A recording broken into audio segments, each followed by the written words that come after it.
자, 이번 시간에는 여러분들한테 중국에 대해서 조금 더 자세하게 알아볼 건데요. 제가 중국에 대해서 여러 번 말씀을 드렸지만 중국은 지금 엄청난 경기 침체 늪에 진입하기 시작했습니다. 그리고 앞으로 아주 깊게 경제 이제 침체 늪에 빠져들 것으로 예상이 되는데요. 중국 같은 경우에는 과거에 엄청난 성장으로 인해서 그 경기를 많이 부양을 시켜왔고 고도의 어떤 경제 성장률 6%가 넘는 경제 성장률을 계속 이제 경신하고 또 이제 그런 경제 성장률을 토대로 중국의 어떤 경제 성장 원동력을 어떤 세계에 공표하는 어떤 자부심, 프라이드, 본인들이 예전에 역사적으로도 알고 계시지 않습니까? 중화민족이라고 해서 본인들이 이제 모든 세상의 중심이고 나머지 상하 좌우의 모든 나라들은 모든 개다라고 이제 얘기할 정도로 본인들의 어떤 좀 약간 뭐라고 해야 되나 나쁘게 얘기하면 오만이 될 수도 있고요. 그건 지나친 자신감도 갖고 있는 민족입니다. 그래서 그 어떤 이런 부분에서 이제 경제 성장률을 급하게 이제 끌어올리는데 그 급하게 끌어올리는 원인들을 찾아보면은 이게 문제예요. 그러니까 첫 번째로 이제 많은 기업 부채를 좀 많이 발행을 했고 그런 기업 부채로 그 기업들의 경제 성장률을 끌어올리고 계속해서 이제 기업 부채를 좀 용인하는 측면도 있었어요. 그래서 기업 부채가 원래는 그 세 마리 코뿔소라고 해서 여러분들 들어보셨는지 모르겠습니다. 그 아주 조용하게 닥쳐오는 큰 위협을 얘기할 때 세 마리라고 얘기하는데 그 세 마리라는 이유는 세 가지가 있기 때문입니다. 기업 부채를 얘기할 수가 있어요. 기업 부채가 지금 눈덩이처럼 어마어마하게 불어나 있는 상태에서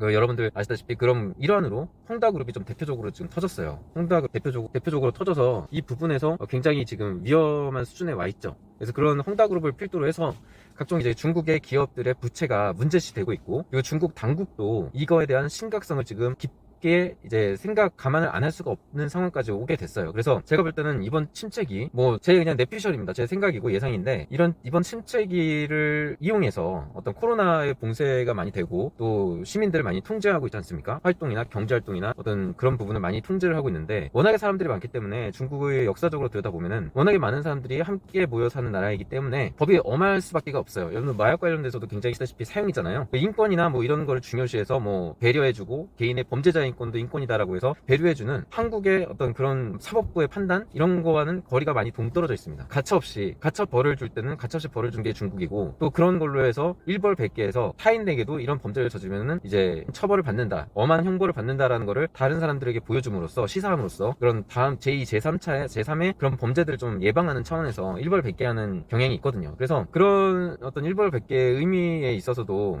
여러 가지로 지금 중국이 그 상황이 그런 헝다그룹을 이용해서 어떤 부분이 터지고 이런 걸로 해서 코로나 시민들의 강력한 통제 이걸로 인해서 그 어떤 부채나 기업 활동을 좀 위축시킴으로 자연스러우면서도 약간 크게 급격하게 한 게 아니라 서서히 어떤 경제 활동을 조여가는 어떤 그런 측면에서도 어떤 긍정적인 효과를 기대하고 있는 게 아닌가라는 생각이 듭니다. 예를 들어서 기업 활동이 코로나 봉쇄를 하지 않은 채로 계속적으로 지금까지 해왔던 것처럼 중국이 큰 어떤 경제 성장을 위해서 부채를 무제한으로 발행하고 빚을 얻어서 계속 이제 투자를 하고 그걸로 이제 각국에서 이제 펑펑 쓰고 이런 식으로 이제 계속 경영을 활동하는 것은 위험하다. 그래서 그런 것보다는 시민들의 의식을 바꿔야겠다라고 해서 지금 뉴스에도 보듯이 중국에 있는 사람들이 이제 투자나 이제 소비보다는 저축에 더 이제 많이 몰리기 시작했다라고 이제 뉴스에도 나오고 있지 않습니까? 그런 것처럼 저축을 권장하고 어떤 사람들의 생각, 그 돈에 대한 관념이나 이런 것들을 조금씩 궤도를 수정해가는 것들을 어떤 이런 간접적인 코로나 같은 그런 간접적인 루트로 해서 우회해서 이제 본인들이 원하는 궤도로 진입을 시키고 있는 게 아닌가라는 생각이 들어요. 그래서 각국의 기업들도 글로벌 기업들도 이것을 눈치채고 앞으로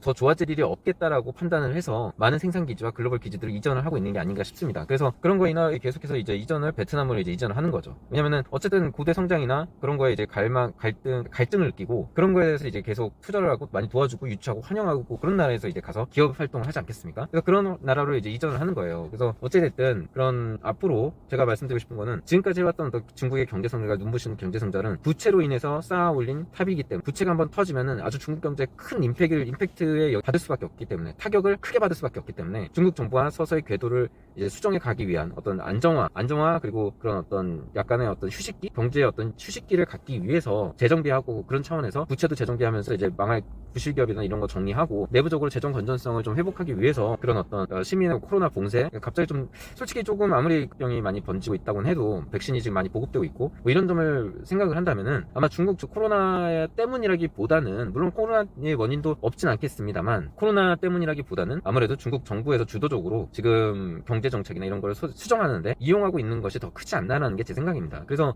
그런 것들이 이제 앞으로도 계속될 것이라고 예상이 되기 때문에 글로벌 기업들도 일찌감치 짐을 싸고 투자도 베트남으로 하고 있고 어떤 경기 침체나 뭐 이런 거를 감안하더라도 베트남의 설비 투자가 끊임없이 이루어질 것이라는 말씀을 좀 드리고 싶고요. 그리고 중국은 앞으로 계속 이런 통제와 어떤 재정비 그리고 경제 성장률이 마이너스가 나오더라도 부채나 이런 것들, 부실기업이라든지 이런 것들, 그리고 재정적인 어떤 건전성을 정비하기 위한 시간 무리하게 가져야 될 정도로 현재 중국의 경제 상황이 좋지가 않다. 부채 상황이 좋지가 않고 수요가 감소하고 경제 성장이 감소를 하더라도 재정 건전성, 부채를 줄이는데 매진할 수밖에 없다는 게 논점이고요. 그리고 그동안 너무 많은 부채와 너무 많은 액수를 땡겼었기 때문에 앞으로 굉장한 침체기를 걸을 수밖에 없어요. 그래서 앞으로 제가 영상에서도 말씀드렸지만 한 10년 동안은 아마 큰 변화가 생기지 않고 계속 침체기로 중국은 접어들 수밖에 없다라는 게 결론이고, 그 현재 이제 부동산 기업의 부실이 하나둘씩 퍼지는 거는 부동산이 그만큼 가장 강력한 거품을 형성하고 있었기 때문이고, 현재 지금 뭐 분양받는 것도 다 뭐 입주 대출 거부라든지 반환 거부 소송으로 집단 행동을 좀 보이고 있지 않습니까? 중국 시민들도요. 이제 그런 걸 보면은 중국이 상당히 지금 부동산 침체기에 접어들었고, 이것을 필두로 모든 경제 활동이